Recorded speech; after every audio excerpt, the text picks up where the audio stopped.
Hi hello guys, this is Akhil. Welcome back to our channels. ఏమాత్రం ఆలస్యం చేయకుండా మరి తమిళలో ఏదైతే టాపిక్ ఉందో సో దాని గురించి అయితే మనం మాట్లాడుకునే ప్రయత్నం చేద్దాం. సో ముందే వచ్చేసి అయితే అందరికి హ్యాపీ సంక్రాంతి. కొద్దిగా లేట్ చెప్తానా ఏమనుకోకండి, ఎందుకంటే నిన్న ఫెస్టివల్ బిజీ ఉండే. సో ఇంకా లేట్ చేయకుండా సంక్రాంతికి వస్తున్నాం గేమ్ చేంజర్. సో ఈ సినిమాలో రెండు మామూలుగా గేమ్ చేంజర్ చూసుకుంటే కనుక బిఫోర్ 4 days ముందు రిలీజ్ అయింది. అండ్ సంక్రాంతికి వస్తున్నాం అనే సినిమా నిన్ననే రిలీజ్ అవ్వడం జరిగింది. అయితే ఇక్కడ ఏంటి అసలు ఎక్కడ మిస్టేక్ అంటే మిస్టేక్ గురించి మాట్లాడుతున్నాను. ఐ మీన్ సినిమాలు ఏది ఎక్కువ థియేటర్ లో నడుస్తున్నాయి అండ్ జనాలు ఏ సినిమాకి ఎక్కువ వెళ్తారు. ఇక్కడ గేమ్ చేంజర్ కి ఏమైంది, సంక్రాంతికి వస్తారు. ఇక్కడ డైరెక్టర్లు ఏం చేశారు, మ్యూజిక్ డైరెక్టర్స్ ఏం, యాక్టర్ ఏం చేశారు. సో వీళ్ళందరూ చేసిన కష్టానికి మన ఆడియన్స్ ఎలాంటి, వీటి గురించి మాట్లాడుకునే ప్రయత్నం చేద్దాం. ముందు వచ్చేసి అయితే గేమ్ చేంజర్ ముందు రిలీజ్ అయింది కాబట్టి సో దాని గురించి కోసం మాట్లాడుకునే ప్రయత్నం చేద్దాం. గేమ్ చేంజర్ వచ్చేసి ఆ సినిమా తీసినటువంటి దర్శకుడు శంకర్ గారు. సో మనం ఇంకా శంకర్ గారు గురించి ఎంత తక్కువ చెప్పినా తక్కువే, ఎందుకంటే మనకు మామూలుగా పాస్ట్ అంటే ఇప్పుడు కాకుండా పాస్ట్ లో చూసుకుంటే కనుక రోబో 2 గానీ, లేదంటే శివాజీ గానీ, లేకపోతే ప్రేమికుడు గానీ, లేదంటే జెంటిల్ మ్యాన్ గానీ, సో భారతీయుడు 1 గానీ, ఇలాంటి సూపర్ డూపర్ హిట్లు అందించినటువంటి శంకర్ గారు అదేంటో మరి ఏమైందో తెలియదు కానీ ఈ మధ్య కాలంలో చూసుకుంటే కనుక తను తీసినటువంటి సినిమాల్లో అంతలా హిట్ అనేది మాత్రం రావట్లే అని చెప్పేసి చాలా మంది అయితే శంకర్ గారి అభిమానులు, అదే విధంగా సినిమా చూసిన తర్వాత చాలా మంది హీరో సంబంధించిన అభిమానులు కూడా సోషల్ మీడియాలో రాతలు రాయడం జరుగుతుంది. సో ఇందులో ఎంతవరకు నిజం ఉంది ఏంటి అనే దాని గురించి మనం మాట్లాడుతాం. సో జనరల్ గా మనం కంపేర్ చేస్తే రోబో 2 గానీ, లేదంటే శివాజీ గానీ, లేకపోతే ప్రేమికుడు గానీ, జెంటిల్ మ్యాన్ గానీ, ఇలాంటి సినిమాలను చూసుకుంటే కనుక ఏదైతే స్క్రిప్ట్ ఉంటుందో అంటే వే ఆఫ్ డైలాగ్స్ ఎలా ఉన్నాయంటే ఆ డైలాగ్ కి యాక్టర్స్ ఎలా రిప్రజెంట్ చేశారు, సో వీటిని ఒక ప్రాపర్ వేలో తీసుకురావడం వల్ల లిటరలీ ఆ డైలాగ్ చెప్పిన తర్వాత క్యారెక్టర్ ఇచ్చినటువంటి ఒక ఆర్టిస్ట్ ఎవరైతే ఉంటారో ఆర్టిస్ట్ కి అదొక ముద్ర లాగా అంటే ఎస్టాబ్లిష్ అయిపోతుంది. అంటే ఇంకో 10 సంవత్సరాల తర్వాత కూడా ఈ క్యారెక్టర్ అంటే పలానా ఆర్టిస్ట్ అని చెప్పేసి గుర్తుండేటట్టు డైరెక్టర్ గారు అండ్ వారికి కూడా రైటర్స్ అంత బాగా గతంలో. బట్ ఇప్పుడు అంటే రీసెంట్ గా చూసుకుంటే ఇండియన్ 2 సినిమా గానీ, లేదంటే ఒక 4 రోజుల క్రితం రిలీజ్ అయినటువంటి గేమ్ చేంజర్ మూవీ, ఈ సినిమాలకు చూసుకుంటే కనుక అంతలా లేదు.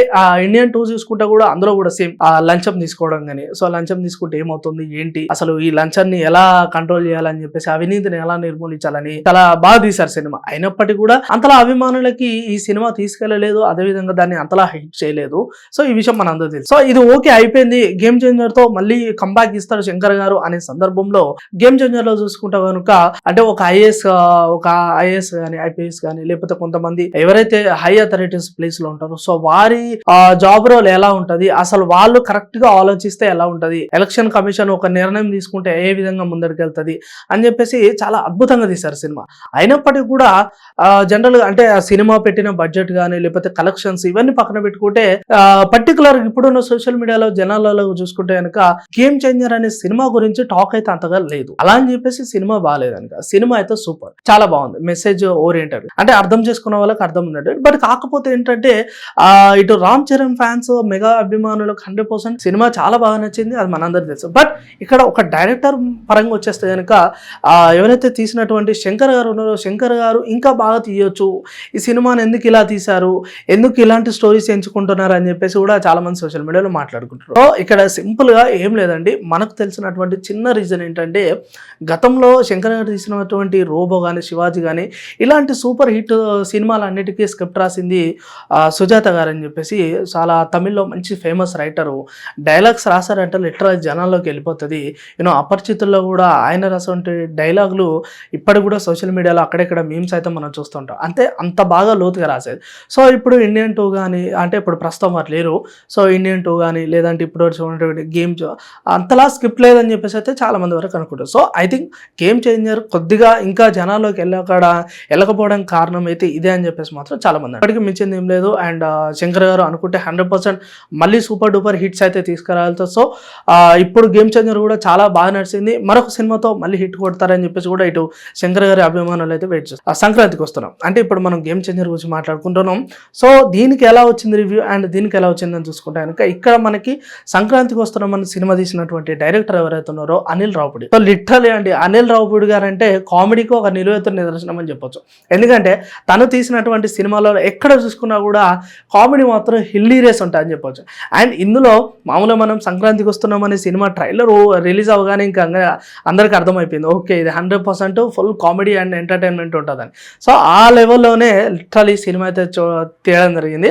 అండ్ ఇందులో చూసుకుంటే కనుక ఫస్ట్ డైరెక్షన్ అయితే ఇంకా సూపర్, ఇంకా మనం దాంట్లో అసలు ఇంకా ఏం నెగిటివ్స్ ఎతకడానికి అయితే ఉండదు. అండ్ సెకండ్ థింగ్ వచ్చేసి ఏదైతే హీరో లిటరలీ విక్టరీ వెంకటేష్ అంటాం కదా, ఆయన పేరులోనే ఉంది ఆయన ఎక్కడ ఉంటే అక్కడ విజయము. ఆ సినిమా కూడా ఫుల్ సూపర్ హిట్ వస్తాయి. ఎందుకంటే తను తీసుకోవాల్సిన కథను కూడా కరెక్ట్గా తీసుకున్నాడేమో అనిపించింది. లిటరలీ మనం మాట్లాడుకుంటే కనుక గతంలో ఏదైతే ఇంట్లో ఇల్లు వంటి ఇల్లు ప్రేర ఆ సినిమా టైప్లో ఈ మూవీ అయితే రావడం జరిగింది. అండ్ తన వే ఆఫ్ యాక్టింగ్ కానీ లేకపోతే కామెడీ టైమింగ్ కానీ ఎవ్రీథింగ్ ఈ సూపర్. అండ్ తానే పక్కన నటించినటువంటి ఒక ఇద్దరు హీరోయిన్, పాస్ట్ లవర్ అయినటువంటి మీనాక్షి చౌదరి, అలాగే చాలా ముద్దుగా అర్థం చేసుకునే భార్య అయినటువంటి ఐశ్వర్య. సో వీళ్ళిద్దరు అయితే లిటరలీ చాలా చాలా బాగా యాక్టింగ్ చేశాడు. అదేవిధంగా ఎవరైనా కానీ ఫస్ట్ గర్ల్ ఫ్రెండ్ వస్తే ఏ భార్య ఒప్పుకోదు. అయినప్పటికీ కూడా ఇక్కడ ఐశ్వర్య ఒప్పుకోవడమే కాకుండా లేదు మా ఆయన ఒక్కనే పంపేయడం కాదు, మేము అందరం వస్తామని చెప్పేసి కూడా లిటరలీ కథ పరంగా వెళ్తే కనుక అలా వాళ్ళు వెళ్ళడం కానీ. అండ్ ఇక్కడ ఫుల్ ఆఫ్ అంటే కామెడీకి సినిమాలో మెయిన్ కామెడీ రోల్ వచ్చేసి చిన్న బుడ్డోడు ఉంటాడు బుల్రాజా. అబ్బా ఏమన్నా కామెడీ సూపర్ టైమింగ్స్. జనరల్గా పిల్లలు పెద్దవాళ్ళు మాట్లాడితే బూతులు, కానీ పిల్లలు బూతులు మాట్లాడితే మాత్రం లిటరల్ చాలా ఫన్నీగా ఉంటాయి. అది ఎలా ఉంటుంది ఏంటి అనేది బుల్లాబాయ్ తోటి మంచిగా తీశాడు అనిల్ రావుపూరి గారు. ఈ మధ్యకాలంలో చూస్తే కనుక మూవీస్ ఎక్కువ హైలైట్ అవ్వడానికి మ్యూజిక్ కూడా ఒక పార్ట్ అవుతుంది. సో ఈ మ్యూజిక్ పార్ట్ చూసుకుంటే కనుక ఇక్కడ బీమ్స్ లిటరలీ గోదావరి గట్టు కానీ లేదంటే పొంగల్ కానీ ఈ సాంగ్స్ అయితే లిటరలీ సినిమా రిలీజ్ అవ్వముందుకే సోషల్ మీడియాలో ఒక ఊపు ఊపేశాయి. ఇంకా సినిమా వచ్చాక ఇంకా ఊపు ఊపింది. అలా విధంగా ఫ్యామిలీ ఎంటర్టైన్మెంట్ మూవీ అని చెప్పొచ్చు ఓవరాల్గా చెప్పుకుంటే కనుక. సంక్రాంతి పండుగ వస్తున్నామని చెప్పేసి సంక్రాంతికి రిలీజ్ చేయడం, అండ్ చాలామంది ఫ్యామిలీస్ ఎక్కువ ఈ సినిమాకి వెళ్ళాలని చెప్పేసి కూడా లిటరల్ ఫ్యామిలీస్లో చాలామంది అయితే కొంతమంది డిస్కషన్ పెట్టుకొని మరి టైం కేటాయించుకొని సినిమాకి అయితే వెళ్తున్నారు. అండ్ ఓవరాల్ మాట్లాడుకుంటే సినిమా అయితే సూపర్. అండ్ ఇప్పుడు ఓవరాల్గా మనం ఒక చిన్న పాయింట్ మాట్లాడుకుంటే కనుక గేమ్ చేంజర్ సంక్రాంతికి వస్తున్నాం. ఇప్పుడు ఈ రెండిట్లలో థియేటర్లలో బాగా నడుస్తున్న సినిమా అయితే సంక్రాంతికి వస్తున్నాం. గేమ్ చేంజర్ ఎందుకు నడవట్లేదు అంటే లిటరలీ ఇప్పుడు ఈ మధ్య కాలంలో చూసుకుంటే కనుక మనం పర్సనల్గా చెప్పేది ఏం లేదు, జనరల్గా జనాలు ఏం చేస్తున్నారంటే ఎంటర్టైన్మెంట్కి ఎక్కువ వెళ్తున్నారు. అంటే మాకు ఎంటర్టైన్మెంట్ ఇది ఉండాలి.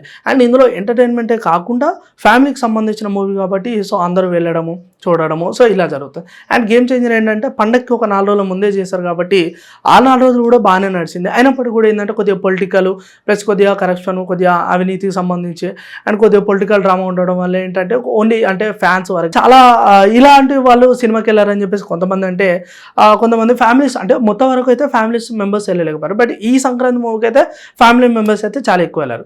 సో ఈ రకం చూసుకుంటే కనుక ఇప్పుడు ప్రస్తుతం సోషల్ మీడియాలో కానీ పేపర్స్లో కానీ లేదంటే కొన్ని వెబ్సైట్లో చూసుకుంటే కనుక మనకి ఎక్కువ అయితే సంక్రాంతికి వస్తున్నాం అనే సినిమా అయితే చాలా బాగా నడుస్తుంది. And as well as game changer కూడా బాగా నడుస్తుంది. అయితే ఫైనల్గా మాట్లాడుకుంటే సోషల్ మీడియాలో వచ్చే విషయం ఏంటంటే సంక్రాంతికి వస్తున్నాం అనే సినిమా ఫ్యామిలీ ఎంటర్టైన్మెంట్ కాబట్టి అందరూ చూడగలిగారు. అండ్ గేమ్ చేంజర్ కూడా చాలా బాగుంది. బట్ కాకపోతే ఇక్కడ ఏంటంటే ఒక పొలిటికల్ డ్రామా కాబట్టి ఎక్కువ ఫ్యామిలీ వరకు అయితే వెళ్ళలేదు.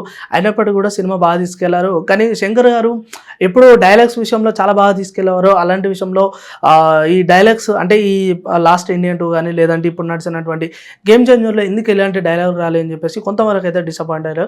సో దానికి రీజన్ మెయిన్గా ఏం లేదండి, ఓన్లీ సుజాత గారు.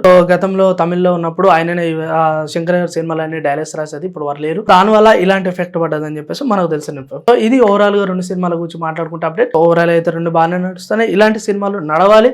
అండ్ ఇక్కడ ఈ అభిమానులు అక్కడ అభిమానులు అని కాకుండా ఎవరు ఏ సినిమా వచ్చినా కూడా అందరూ తప్పకుండా సినిమాలను ఆదరించాలి. అదేవిధంగా మన తెలుగు సినిమాలని తెలుగు పరిశ్రమని ఏ విధంగా ముందర తీసుకుపోవాలని కోరుకుంటున్నాను. So this is the topic.